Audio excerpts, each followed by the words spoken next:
Te aprietan el manguito de la tensión en la consulta, el número sale alto y el médico pone cara de serio. Y habrá que tomar una decisión. Te medican, ponen un tratamiento o lo ignoran. Pues las dos opciones pueden empeorar las cosas. A esta situación, que yo la he visto muchísimas veces en consulta, se le llama hipertensión de bata blanca y una espectadora del canal lo describió en un comentario mejor que yo. Lo que dijo es: me pongo muy ansiosa cada vez que me pongo el manguito y me llega a 190 y 110. A los 5 minutos de relajarme baja a 130 sobre 80. Pues esto no es ser muy nerviosa, esto es una respuesta real del cuerpo. Y quizás también es una respuesta real de tu cuerpo. Por eso hoy te voy a explicar si lo tienes, qué significa para tu salud y qué decirle a tu médico la próxima vez sobre el tema.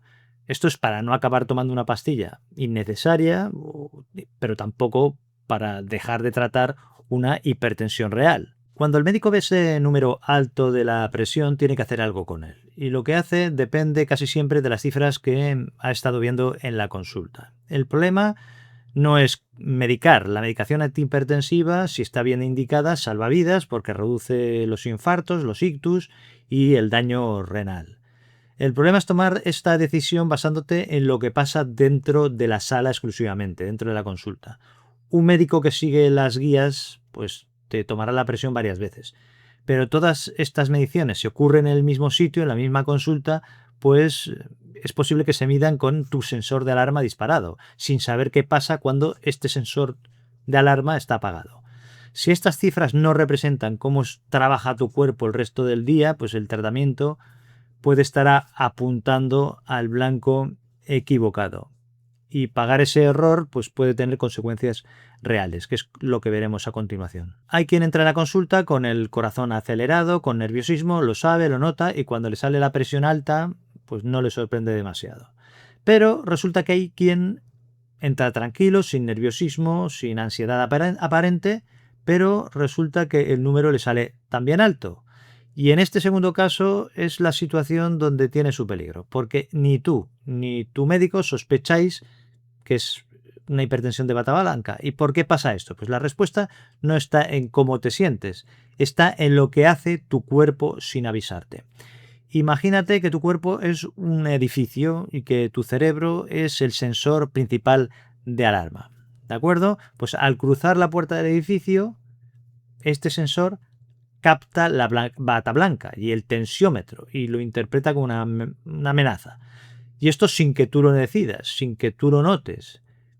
¿Y qué es lo que pasa? Pues que automáticamente lanza una señal de emergencia a tus cañerías, a tus arterias, que son los tubos por donde viaja la sangre. Y ante esta alarma, estas arterias se contraen de golpe.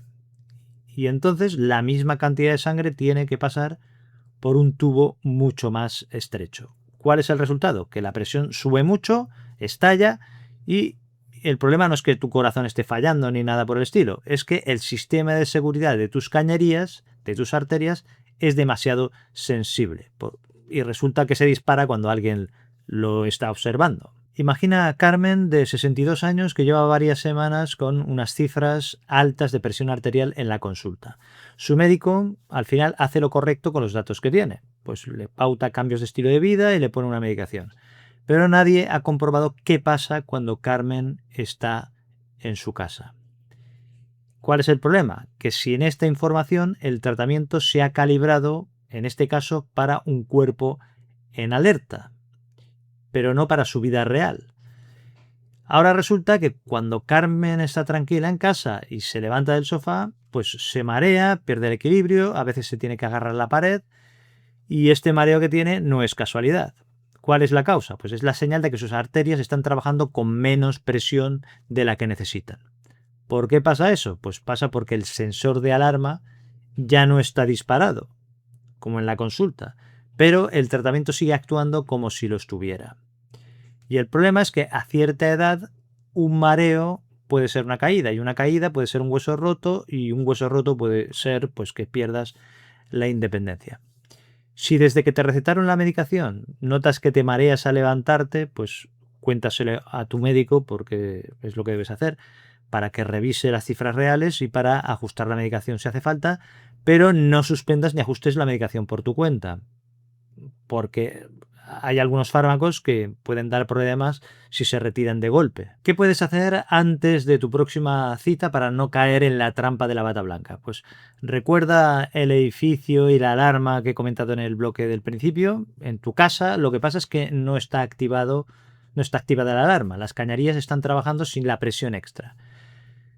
Pero si tú mismo la activas esta alarma cada vez que sacas el aparato, las mediciones en casa pues empiezan a dejar de ser útiles. Puede pasar algo parecido. Y ahí es donde hay que medirlo y medirlo bien.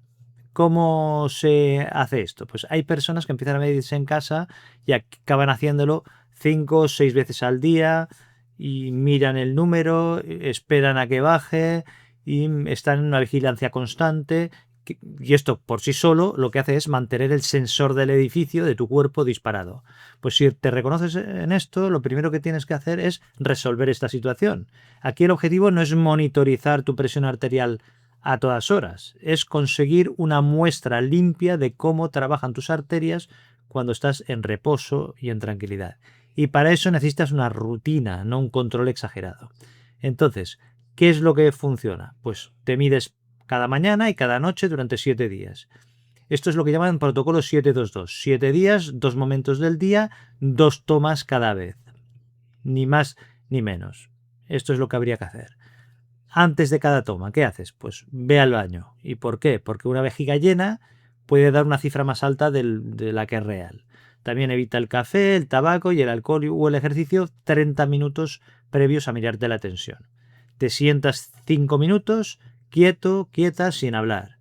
¿Cómo te mides? Pues usando un tensiómetro de estos de brazo que esté validado, con el brazo desnudo, un manguito de tu talla y que esté apoyado a la altura de tu corazón.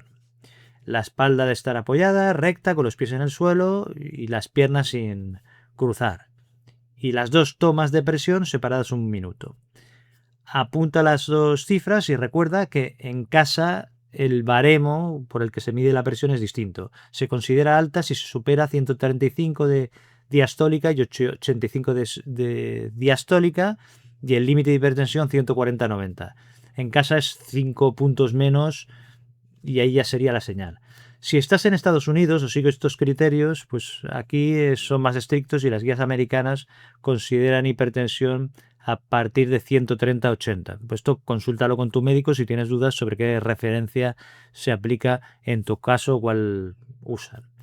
Lo anotas todo en papel. El número, momento del día y la hora y la cifra de presión. Sin app, sin tecnología, solo papel, y ese es el registro que llevas a la próxima cita y listos. ¿Y qué hace tu médico con todos estos datos de la presión arterial? Pues este número alto en la consulta hemos dicho que es solo una fotografía, una foto tomada con el sensor de alarma disparado en nuestro caso. Tus mediciones en casa serán la película completa que nos dará una visión global. Una visión de cómo funcionan tus arterias cuando no las observan. Cuando no hay una bata blanca, cuando no hay un manguito a la vista que le está presionando. Es como si tus arterias fueran tímidas y se alarmaran cuando las están mirando.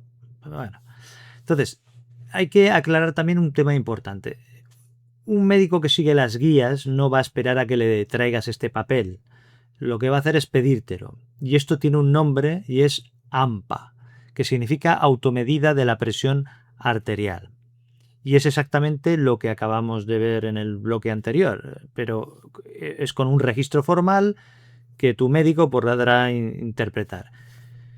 Si necesitas más información, el médico puede pedirte también un mapa. Que mapa es una monitorización de 24 horas con un aparato que va registrando tu presión arterial a lo largo del día y de toda la noche, sin consulta, sin sensor de alarma.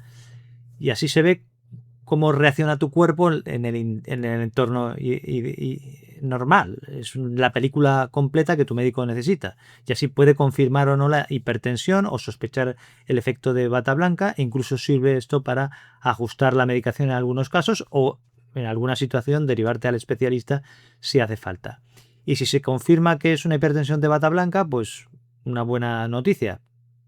Pero no hay que olvidarse de un tema, que una parte de las personas que tienen esta hipertensión de bata blanca acaban desarrollando una hipertensión real. Por eso el seguimiento periódico sigue siendo necesario, aunque te quedes ya tranquilo o tranquila en la consulta. También hay el caso contrario, que sale normal la presión en la consulta y en casa sale siempre alta. Esto también cuéntaselo a tu médico porque es una situación que existe y esto puede ser porque te estés midiendo mal la presión en tu casa o también puede ser por una situación que se llama hipertensión enmascarada. Y esto también es importante detectarlo.